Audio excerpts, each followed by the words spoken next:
Never approach the ice cream van. Those were the first words of advice I received from the boy I took my seat next to on the first day of school. I was new to this small town, and coming from a pretty big city, I always assumed that people from smaller towns were a little odd. I didn't know exactly why, but I suppose when you're young, anything foreign seems strange. Thomas Chambers had only emboldened that perspective with his peculiar comment. I simply raised an eyebrow at him and raised my hands as if to say, "Okay," before turning back to the teacher. At 15 years old, I wasn't exactly chasing after ice cream trucks anyway. Even if I was, I imagined I'd be able to handle myself if the driver turned out to be one of those strange old men that creeps on kids.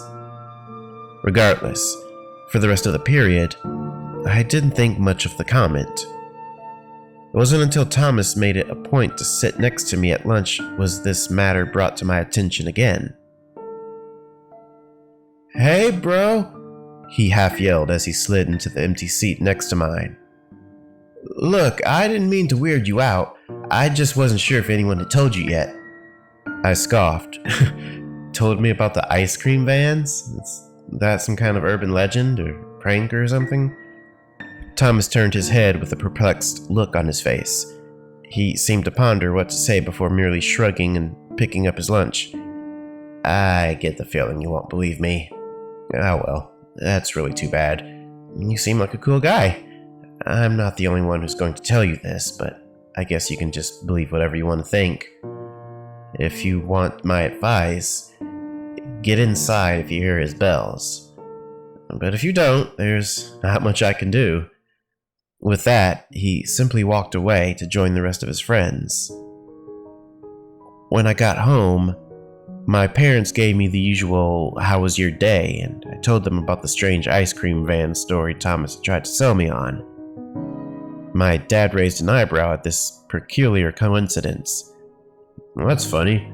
Some people at our work also mentioned something about an ice cream van. Must be some kind of weird small town prank." He laughed to himself. Thinking about it, I wasn't as amused. At that point, I was mostly sick of it. I get that in a small town where everyone knows everyone, maybe it makes sense to have some kind of initiation. Perhaps eventually being in on the joke makes connecting with new people more comfortable. But it just seemed so stupid. When my dad made a joke about having ice cream after dinner, I politely excused myself to my room to find literally anything else to distract me. Weeks went by and everything was pretty standard. I made some new friends, joined the basketball team, and even started talking to this really cute girl named Miyuki. Things were trending in a positive direction. I was really starting to get comfortable in my new surroundings. After the first week, the cherry on top was that I hadn't heard a single thing about an ice cream van. I was out one Saturday afternoon shooting some hoops on a small court around the corner from my house. I distinctly remember seeing a couple talking on a bench nearby. Both girls would occasionally look in my direction and smile before going back to their conversation. After doing some drills, I planned on asking them if there was a corner store nearby that I could get some water at because I had forgotten to bring some. But before I got the chance, I heard a familiar noise in the distance, slowly coming towards our direction. I stopped to ponder what exactly it was, and it only took me a few moments to recall. Still, by the time I had it figured out, the couple was already being ushered into the houses on the other side of the street from the court. Why on earth would they be frightened by the sound of ice cream bells? I thought to myself. My mind instantly flashed back to what Thomas had said to me on the first day, but it still seemed like a ridiculous concept. I don't know if it was because I wanted proof that this ice cream van thing was bullshit or morbidly curious about what would happen, but I was resolved to sit and wait for the van to come by. I walked to the sidewalk and stared on the object meandering towards me in the distance. Without warning, I found myself being lifted off my feet and swiftly carried into one of the neighboring houses. The large man that had carried me threw me into his home and swiftly locked the 3 or 4 latches he had on the inside of his door. "The hell are you doing out there, kid?" he screamed, throwing his hands up. "Didn't you hear the damn bells?" My heart was pounding from the excitement. At that point, I didn't know if I was being kidnapped or if maybe the townsfolk indeed were afraid of the ice cream van. I looked to the corner of the living room and saw what I assumed to be his wife and kids huddled together. All had looks of abject terror. When I turned back to the man, he was standing with his hands on his hips, looking down at me like I had flunked all my classes. "The bells?" I motioned towards the window. "You mean from the ice cream truck? I don't know if this is some prank you all play on the newbies, but I don't understand. Those things are everywhere." The man took a step forward and his eyes seemed to soften. He looked towards his wife and motioned for her to take the kids upstairs. Then he placed a giant paw on my shoulder, walked me to the window and its slightly drawn curtains and simply said, "Look." I watched as a rusted gray van slowly made its way down the street. The windows were matte black, and there didn't seem to be any unique markers on it other than a small square with printed letters reading "Ice Cream." It came to a full stop just a couple houses down from us and waited. Only a few moments later, its music began to blare much louder than before. The sound seemed to emanate from all around us. It was so loud I could see the windows start to rattle, and for a few moments, I was almost sure it sounded a bit like the sound was coming from inside the stranger's home. The man told me to keep watching. After only seconds of these now headache-inducing bells being blared surely for the entire neighborhood to hear, a small boy walked out of his home. I could see his mother's arms reaching for him from the door, but she didn't dare step outside. The boy casually walked up to the van's window, and with every step he took towards it, the music got quieter. When he had finally arrived at his destination, eager perhaps for a sweet treat that all kids crave, I saw the window roll down, and inside was pure darkness. The kid looked to be conversing with someone inside, but now I suppose it doesn't matter. An inhumanly large arm, likely the length of my whole body, shot out of the window. It was smooth and gray with what looked like multiple smaller arms growing from the forearm. They were snapping at the air like they were desperate to feel anything other than the abomination they were connected to. In one lightning-quick motion, it grabbed the boy by his neck and pulled him through the window. The van then sat in its spot for a few minutes before merrily driving away, playing its now demonic-sounding music as if nothing had happened. Once it was out of sight, and we could no longer hear the bells, the man offered to drive me home. I accepted, and we rode back in silence. I could tell he wanted to say something, but I think we both knew there wasn't much to talk about. We both saw what happened, and I could only assume that it wasn't his first time seeing it.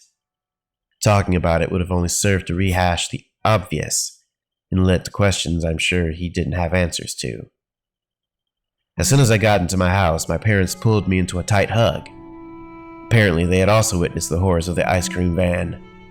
My mom spent all night calling people about what we saw, including the real estate agent that sold us the house, but he swore he didn't know anything about what was going on.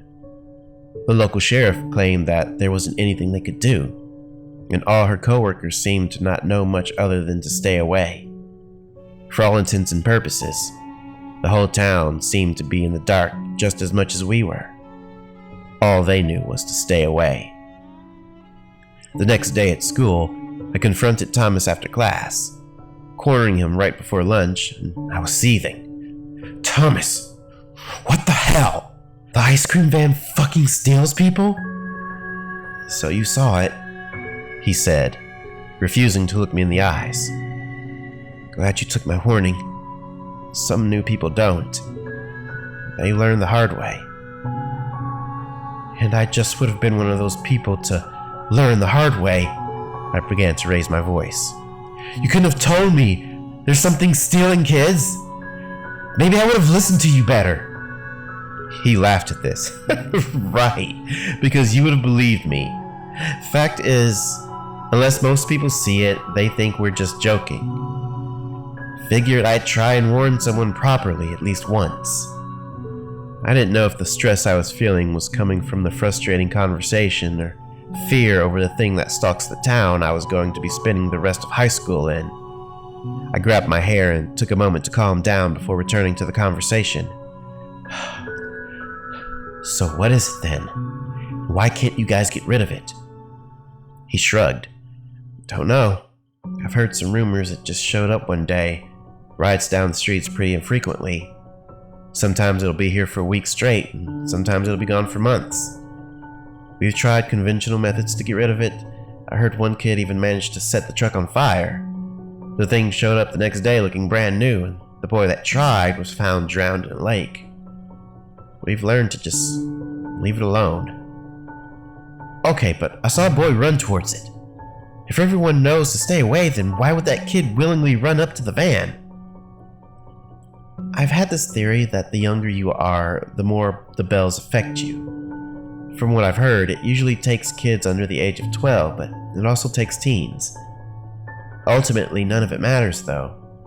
The only way to stay safe for sure is to just stay inside. He looked down at his phone quickly and told me he had to leave, so I let him go on his way. I was left standing alone with my thoughts. That night, I heard the bells strolling down the street, accompanied by the desperate wail of another parent who would lose their child to that nightmarish thing.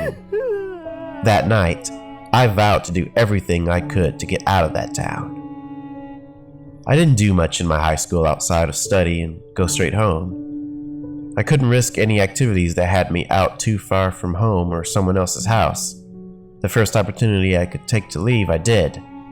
I tried convincing my parents to come with, but they always insisted on staying, and to this day, I don't understand why.